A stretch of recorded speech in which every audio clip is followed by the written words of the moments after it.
Samantala, registration system para sa mga mangingisda at fish worker inilunsad sa Dagupan City. Narito ang report.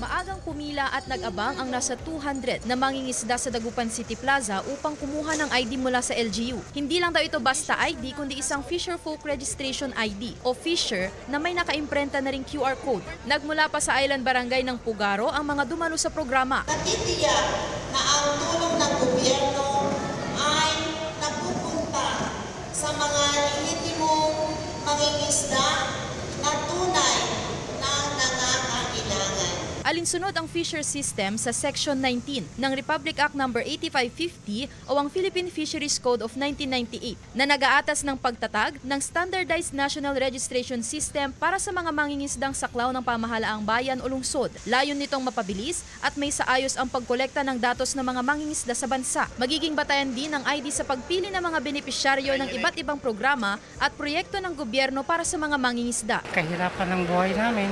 Kapag may sinabi sila, hindi pupunta kami.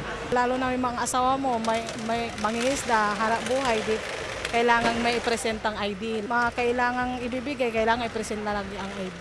Mahalaga raw ang ID sa mga mangingisda lalo na tuwing may ibabahaging tulong at serbisyo ang pamahalaan. Parang pinipili din kasi yung nabibigyan. Maganda rin po yung ginawa ng syudad sa City Agriculture Office na gawing official po na may ID na rin po mga mangingisda po. Unang batch pa lang daw sila ng Fisher System. Hinihimok ang iba pang fisher folk sa lungsod na magparehistro para rito. Kasama si Daryl Peralta, Sandy Salvacio, One North, Central Luzon.